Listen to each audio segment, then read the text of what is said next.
1번 문제. 1번 문제는 16년 이후에 그리고 작업형에 출제된 문제입니다.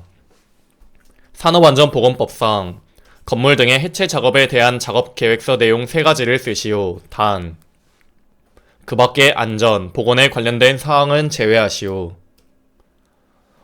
해당 답안은 6가지이나 4가지만 암기하시면 되겠습니다. 첫 번째로는 해체물의 처분 계획, 두 번째로는 해체의 방법 및 해체 순서 도면, 세 번째로는 해체 작업용 화약류 등의 사용 계획서, 네 번째로는 해체 작업용 기계기구 등의 작업 계획서가 답이 되겠습니다. 해당 문제는 법규 문제이기 때문에 2번에 해체 방법, 해체 순서 도면 이런 식으로 나눠서 쓰면 0점 처리되니 주의해 주시길 바라고, 해당 답안을 암기할 땐 4번 해체한다, 해해해해로 암기해 주시면 되겠습니다. 2번 문제. 이번 문제는 15년 사회, 16년 이외, 18년 사회, 19년 사회, 그리고 작업형에 출제된 출제 빈도가 높은 문제입니다. 철골공사 표준안전 작업 지침상, 구조안전의 위험이 큰 철골 구조물 건립 중 강품에 의한 풍압 등 외압에 대한 내력이 설계에 고려되어 있는지 확인하여야 할 구조물 5가지를 쓰시오. 첫 번째로는 높이 20m 이상의 구조물, 두 번째로는 구조물의 폭과 높이의 비가 1대4 이상인 구조물, 세 번째로는 단면 구조에 현저한 차이가 있는 구조물, 네 번째로는 연면적당 철골량이 50kg/제곱미터 이하인 구조물, 다섯 번째로는 기둥이 타이플레이트형인 구조물, 마지막으로는 이음부가 현장 영접인 구조물이 답이 되겠습니다. 해당 답안을 암기하실 땐 높은 구조물은 당연히 기둥이 있다, 높구 단연 기로 암기해 주시면 되겠습니다. 3번 문제. 3번 문제는 16년 이외, 23년 이외 총 10년간 2번 출제된 문제입니다. 보호구 안전인증 고시상, 다음 표의 안면부 여과식 방진 마스크의 포집 효율을 쓰시오. 먼저 안면부 여과식 특급 방진 마스크의 포집 효율은 99% 이상, 두 번째로 1급은 94% 이상, 마지막으로 2급은 80% 이상이 답이 되겠습니다. 그리고 해당 표는 분리식과 안면부 여과식 방진 마스크의 여과제 분진 등 포집 효율에 대한 내용입니다. 분리식과 안면부 여과식과 각 1급, 2급이 포집 효율이 동일하고 특급만 분리식이 99.95%로 해당 방진 마스크 포집 효율은 세트로 암기해 주시길 바랍니다. 4번 문제. 4번 문제는 10년 이외 그리고 작업형에 출제된 문제입니다. 산업안전보건법상 다음 보기는 낙하물 방지망 또는 방호선반을 설치할 때의 준수사항일 때 빈칸을 채우시오. 첫 번째로 높이 10m 이내마다 설치하고 내민 길이는 벽면으로부터 2m 이상으로 할 것. 두 번째로는 수평면과의 각도는 20도 이상 30도 이하를 유지할 것이 답이 되겠습니다. 5번 문제. 5번 문제는 16년 이외 20년 사회 총 10년간 2번 출제된 문제입니다. 산업안전보건법상 다음 보기는 달비계에 사용하는 와이어 로프의 사용 금지 기준에 대한 내용일 때 빈칸을 채우시오. 첫 번째로 와이어 로프의 한 꼬임에서 끊어진 소선의 수가 10% 이상, 비자전 로프의 경우에는 끊어진 소선의 수가 와이어 로프 호칭 지름의 6배 길이 이내에서 4개 이상이거나 호칭 지름 30배 길이 이내에서 8개 이상인 것. 두 번째로는 지름의 감소가 공칭 지름의 7%를 초과하는 것이 답이 되겠습니다. 그리고 와이어 로프의 사용 금지 기준은 필라평 작업형에서 서술형으로도 잘 나오니 꼭 암기해 주시고 2020년 사회기출문제에서는 해당 7% 부분이 빈칸으로 뚫린 점 참고해 주시길 바랍니다. 6번 문제. 6번 문제는 16년 이외, 20년 이외, 21년 이외, 24년 이외, 그리고 작업형에 출제된 출제 빈도가 높은 문제입니다. 산업안전보건법상 차량계 하역 운반 기계 등 차량계 건설기계의 운전자가 운전 위치를 이탈하려는 경우 사업주의 준수사항 2가지를 쓰시오. 먼저 첫 번째로는 포크, 버킷, 디퍼 등의 장치를 가장 낮은 위치 또는 지면에 내려둘 것. 두 번째로는 원동기를 정지시키고 브레이크를 확실히 거는 등 차량계 하역 운반 기계 등 차량계 건설 기계의 갑작스러운 이동을 방지하기 위한 조치를 할 것. 세 번째로는 운전석을 이탈하는 경우에는 시동키를 운전대에서 분리시킬 것. 단, 운전석에 잠금 장치를 하는 등 운전자가 아닌 사람이 운전하지 못하도록 한 조치한 경우에는 그러하지 아니하다가 답이 되겠습니다. 7번 문제. 7번 문제는 16년 2회, 18년 1회, 22년 1회, 22년 4회, 총 10년간 4번 출제된 출제 빈도가 높은 문제입니다. 히빙 현상 방지 대책 5가지를 쓰시오. 여기서 히빙 현상이란 연약한 점토 지반에서 굴착 배면의 토사 중량이 굴착 저면 이하의 지반 지지력보다 클 때 굴착 저면이 부풀어 오르는 현상이 되겠습니다. 해당 히빙 현상 방지 대책 첫 번째로는 굴착 배면의 지하 수위를 낮춘다. 두 번째로는 토류백의 근입 깊이를 깊게 한다. 세 번째로는 아일랜드 컷 공법을 적용한다. 네 번째로는 굴착부 주변의 상제 하중을 감소시킨다. 마지막으로는 지반 개량에 의한 전단 강도를 증가시킨다가 답이 되겠습니다. 8번 문제. 8번 문제는 16년 이외 총 10년간 한 번 출제된 문제입니다. 산업안전보건법상 다음 보기는 산업재해 발생 보고에 대한 내용일 때 빈칸을 채우시오.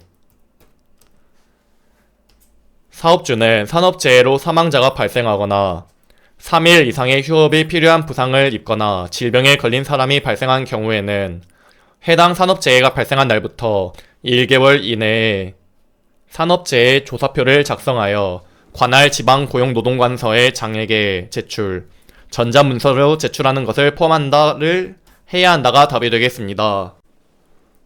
9번 문제. 9번 문제는 16년 2회, 19년 2회 총 10년간 2번 출제된 문제입니다.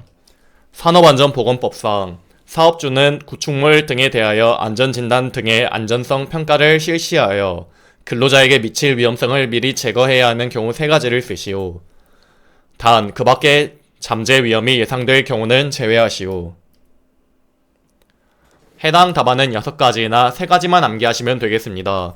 첫 번째로는 화재 등으로 구축물 등의 내력이 심하게 저하됐을 경우, 두 번째로는 오랜 기간 사용하지 않던 구축물 등을 재사용하게 되어 안전성을 검토해야 하는 경우, 세 번째로는 구축물 등의 주요 구조부에 대한 설계 및 시공 방법의 전부 또는 일부를 변경하는 경우가 되겠습니다. 해당 답안을 암기하실 땐 앞글자만 따서 화옥으로 암기해 주시면 되겠습니다. 10번 문제. 10번 문제는 16년 2회, 22년 1회 총 10년간 2번 출제된 문제입니다. 산업안전보건법상 다음 보기는 사다리식 통로 등을 설치하는 경우 사업주의 준수사항에 대한 내용일 때 빈칸을 채우시오. 첫 번째로는 사다리에 상단을 걸쳐놓은 지점으로부터 60cm 이상 올라가도록 할 것. 두 번째로는 사다리식 통로의 길이가 10m 이상인 경우에는 5m 이내마다 계단참을 설치할 것. 세 번째로는 사다리식 통로의 기울기는 75도 이하로 할 것이 답이 되겠습니다. 11번 문제. 11번 문제는 16년 2회, 20년 3회 총 10년간 2번 출제된 문제입니다. 롤러 표면에 다수의 돌기를 붙여 접지 면적을 작게 하여 접지압을 증가시켜 고함수비 점성토 지반의 다짐 작업에 적합한 롤러의 명칭을 쓰시오. 이렇게 롤러 표면에 다수의 돌기가 붙어있는 롤러는 탬핑 롤러가 되겠습니다. 12번 문제. 12번 문제는 16년 이외 총 10년간 한 번 출제된 문제입니다. 건설용 리프트를 사용하여 작업할 때 사용시 유의사항 4가지를 쓰시오. 해당 답안은 12가지이나 4가지만 암기하시면 되겠습니다. 첫 번째로 리프트는 가능한 한 전담 운전자를 배치하여 운행토록 한다. 두 번째로 리프트를 사용할 때에는 안전성 여부를 안전관계자에게 확인한 후 사용한다. 세 번째로는 리프트의 운전자는 조작 방법을 충분히 숙지한 후 운행하여야 한다. 네 번째로 운전자는 운행 중 이상음, 진동 등의 발생 여부를 확인하면서 운행한다가 답이 되겠습니다. 해당 답안을 암기하실 땐 3개의 리프트를 운전한다.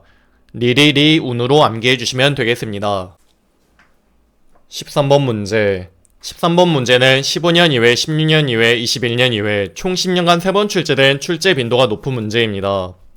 산업안전보건법상 굴착면의 높이가 2m 이상이 되는 집안 굴착 작업을 하는 근로자에게 사업주가 실시해야 하는 특별안전보건 교육 내용 3가지를 쓰시오. 단, 그 밖에 안전보건관리에 필요한 사항은 제외. 교육 내용 첫 번째로는 집안의 형태, 구조 및 굴착 요령에 관한 사항, 두 번째로 집안의 붕괴재 예방에 관한 사항, 세 번째로는 붕괴 방지용 구조물 설치 및 작업 방법에 관한 사항, 마지막으로는 보호구의 종류 및 사용에 관한 사항이 답이 되겠습니다. 해당 답안을 암기하실 땐 2개의 집안이 붕괴되기 전에 보호하자, 지지봉보로 암기해 주시면 되겠습니다. 14번 문제. 14번 문제는 16년 이외 총 10년간 한 번 출제된 문제입니다. 건설업 산업안전보건관리비 계상 및 사용 기준사항. 다음 보기에 건설업 산업안전보건관리비를 계산하시오. 먼저 건설업 산업안전보건관리비 계상 및 사용 기준을 설명드리겠습니다.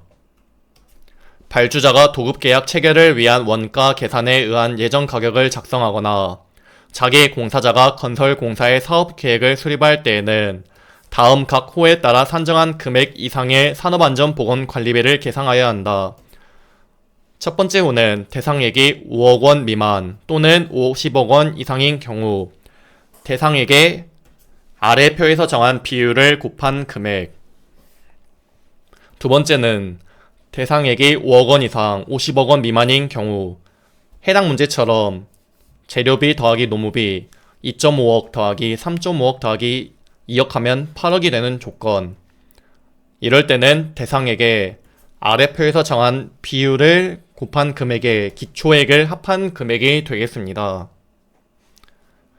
다만 발주자가 재료를 제공하거나 일부 물품이 완제품의 형태로 제작 납품되는 경우에는 해당 재료비 또는 완제품 가액을 대상액에 포함하여 산출한 산업안전보건관리비와 해당 재료비 또는 완제품 가액을 대상액에서 제외하고 산출한 산업안전보건관리비의 1.2배에 해당하는 값을 비교하여 그중 작은 값 이상의 금액으로 계상한다가 되겠습니다. 그러면은 해당 문제는 이 관급 재료비가 주어졌는데 관급 재료비는 계약의 이행을 위하여 정부가 계약 상대자에게 지급하는 재료 비용으로 여기 발주자가 재료를 제공하는 조건이 되기 때문에 관급 재료비를 포함하여 산출한 산업안전보건관리비와 관급 재료비를 제외하고 산출한 산업안전보건관리비의 1.2배에 해당하는 값을 비교하여 그중 작은 값 이상의 금액으로 계상하여야 합니다.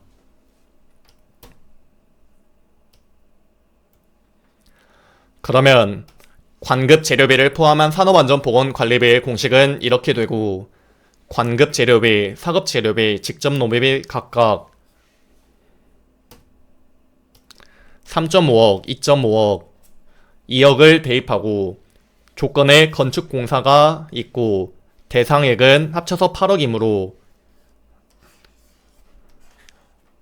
해당 표에 있는 요율 2.28에서 100분율을 뗀 0.0228을 대입해주고 기초액 432만 5천원을 대입해주면 관급 재료비를 포함한 산업안전보건관리비는 2256만 5천원이 되겠습니다. 다음으로 관급 재료비를 포함하지 않은 산업안전보건관리비의 공식은 이렇게 되고 사급 재료비, 직접 노무비 각각 2.5억, 2억을 대입하고 요율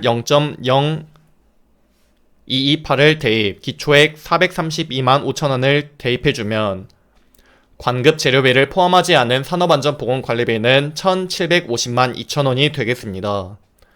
그러면 둘 중 작은 값인 1750만 2천원 이상이 답이 되겠습니다. 해당 문제는 법규 문제이기 때문에 법규에서 산업안전보건관리비는 이상이 붙어있어 해당 이상을 누락하면 0점 처리되니 주의해 주시길 바랍니다.